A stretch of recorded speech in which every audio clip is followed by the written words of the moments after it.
হাসতালুক ঐতিহাসিক ঈদগাহ মাঠ আমাদের রংপুরের পীরগঞ্জ উপজেলার পশ্চিম জনপথের প্রত্যন্ত গ্রামের পল্লীতে অবস্থিত এই ঈদগাহ মাঠে প্রায় 25টা মৌজার ধর্মপ্রাণ মুসলমান ভাইয়েরা মুরব্বীরা আজকের এই ঈদুল ফিতরের দীর্ঘ 1 মাস সিয়াম সাধনার পর আজকে মহান আল্লাহ তাআলার অশেষ রহমতে ঈদুল ফিতরের আজকের এই নামাজের দিনে আমরা সবাই একসঙ্গে নামাজ আদায় করলাম। এই জন্য আল্লাহর কাছে শুকরিয়া আদায় করি আলহামদুলিল্লাহ। উপস্থিত ইমাম যিনি আমার কাছে আমাদের এক কৃতি সন্তান, গর্ব লাগে, প্রাউড ফিল করি। শিক্ষক, ধর্মীয় শিক্ষক, ক্যান্ট পাবলিক স্কুল বাংলাদেশের মধ্যে সবচেয়ে জনপ্রিয় এবং ফেমাস এবং সবচেয়ে ভালো স্কুল হিসেবে উত্তর জনপথে মাথা উঁচু করে দাঁড়িয়ে আছে। তার একজন শিক্ষক আমাদের এই আজকের এই খতিব জনাব হযরত মাওলানা আবুল কালাম আজাদ উপস্থিত আছেন। এই ঈদগাহ মাঠকে কেন্দ্র করে প্রায় 400 বছরের অধিক এই ঈদগাহ মাঠ, যারা দীর্ঘদিন ধরে এই ঈদগাহ মাঠকে লালন করেছে, জমি দিয়েছে, উন্নয়ন করেছে এবং আজ দায়িত্বে আছে।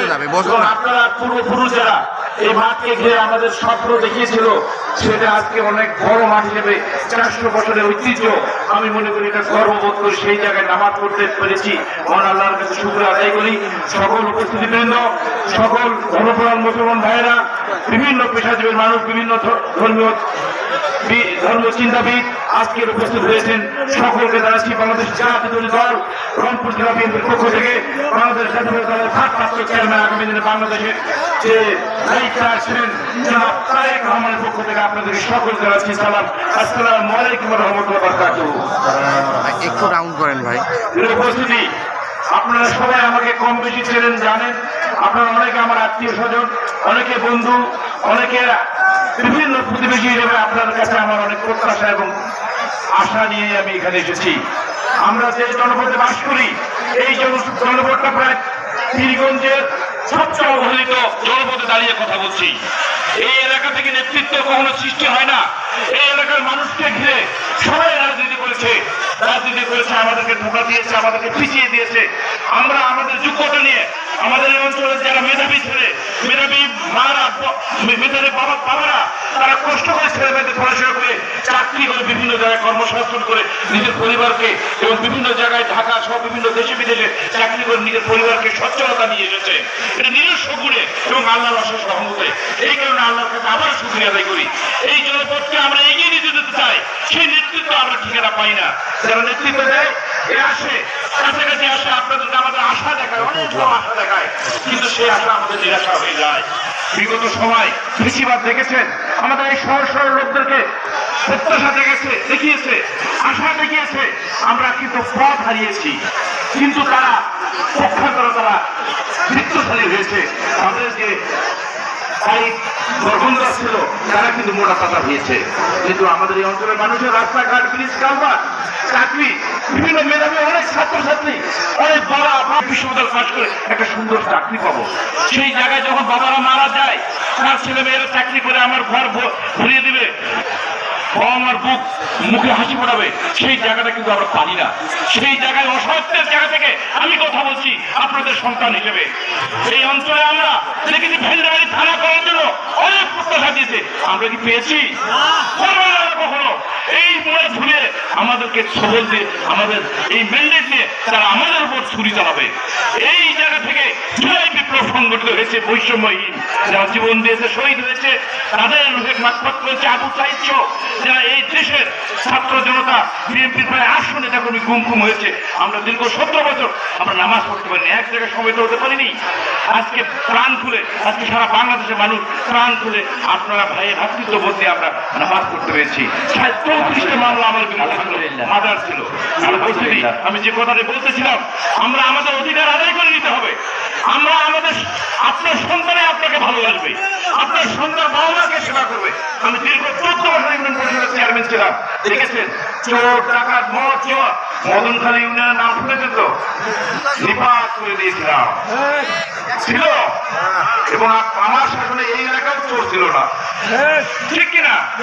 আমরা সেরকম একটা সুন্দর পীরগঞ্জ বিনির্মাণ করতে চাই, সাম্য সম্প্রীতির পীরগঞ্জ বিনির্মাণ করতে চাই। আসুন আমরা আমাদের আর ভুল করা যাবে না। আবার বিভিন্ন নেতারা এসে আমাদের ম্যান্ডেট নিয়ে এই অঞ্চলকে আবার কিন্তু খতরা করে দেবে। এইবার কিন্তু সচেতন হতে হবে, ঘুরে দাঁড়াতে হবে। এটা সাইফুলের জন্য নয়, এই অঞ্চলের জন্য, এই মাটির জন্য। আমার নাবি এই মাটিতে যাবে না। এখন নিজের অধিকার আদায় করে থাকতে হবে। আপনার ছেলে মেয়ে এই ভেন্ডাবাড়ির উন্নয়ন, এই অঞ্চলের মানুষের রাস্তাঘাট, ব্রিজ, কালভার্ট, এটা যেন এটা একটা সুন্দর সিটির মতো হয়। মানুষ যদি স্বপ্নের মতো আমাদের ছেলেরা যদি দেখে, সেই স্বপ্নটা বাস্তবায়ন করার সুযোগ এসেছে। এটা আর আমরা হাত ছাড়া করতে চাই না। পশ্চিম অঞ্চলের মানুষ নেতৃত্বের জায়গা আমরা আর হাত ছাড়া করবো না। আপনারা সবাই আমার বাড়ি দেখেছেন, ঘর দেখেছেন, আপনাদের জন্য আমার বাড়ি দরজা সব সময় খোলা থাকবে। কোন নেতা রাখবে না, একটা আপনারা আমার নেতা, আপনারা আমার মুরব্বী, আপনারা আমার অভিভাবক। আপনারা যাবেন কাজ করে নিয়ে যাবেন, এক টাকা ঘুষ লাগবে না। আমি ঘুষ খাই না, কোন নেতারাই বলতে পারবে না ঘুষকে। দীর্ঘ 17 বছর আপনাদের সন্তান রংপুর জেলা বিএনপি নেতৃত্ব দিয়েছে, আপনারাই দিয়েছেন, আপনাদের দোয়া ছিল, আপনাদের সবাই দোয়া ছিল। এত বড় দায়িত্ব আমি একাই পালন করতে পারছি শুধুমাত্র আপনাদের দোয়ায়। ইনশাআল্লাহ আপনাদেরকে নিয়ে আপনাদের স্বপ্ন বাস্তবায়নই হচ্ছে আমার মূল উদ্দেশ্য। ব্যক্তিগত কোনো স্বার্থ হচ্ছে আপনাদের সাথে আমার স্বার্থ। আসুন আজকের এই দিনে এই প্রত্যাশা পূরণের অঙ্গীকার নিয়ে দীর্ঘ 17 বছর ফিকিবাদের বিরুদ্ধে কথা বলা বন্ধ পীরগঞ্জের ছেলেরা সকলে আঘাত করেছে। আপনাদের এই সন্তান খুবই তাজা রক্ত বিলিয়ে দিয়েছে, মৃত্যু হয়ে হতে হতো, তারপরে ফিকিবাদের বিরুদ্ধে মাথা নত করিনি। আমি দল ত্যাগ করিনি, এই দল থেকে দল যায় না। আমি আমার নীতি আদর্শ নিয়ে এসেছে, নীতি আদর্শ ছাড়া কোন উন্নয়ন করা যাবে না। সরকারের ওই জায়গায় থেকে অধিকার আদায় করে সরকারের কাছে থেকে এমপি হলে বা উপজেলা চেয়ারম্যান হলে হবে না, ওই সরকারের কাছে থেকে অধিকার আদায় করার সক্ষমতা রাখতে হবে, সেরকম সরকারের কাছে থাকতে হবে। সেই যোগ্যতাটাও আপনাদের বিবেচনা করতে হবে। আগামী দিনে সরকারকে গঠন করবে, তার দিকে আপনাদের থাকতে হবে এবং সরকারের সেই সুযোগটাকে নিতে হবে। এখনই সেই সময়। আসুন আমরা এই কথাগুলো বললাম, হয়তো আপনারা কষ্ট নেবেন না।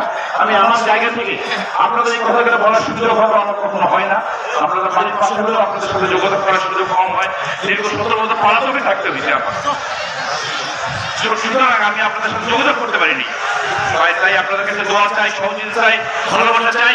আপনারাই একজন সাইফুল মনে করবেন, হয়তো মনে করবেন আমাকে বললো না, আমাকে কিছু বললো না, আমাদের বললো না। এই প্রত্যাশা আমি আপনাদের কাছে ক্ষমা চাই, যাতে আপনারা নিজেরাই এই অধিকার আদায় করে আমরা কিভাবে এই অঞ্চলের মানুষের মুখে হাসি করতে পারি, সেই সুযোগ সৃষ্টি হয়েছে।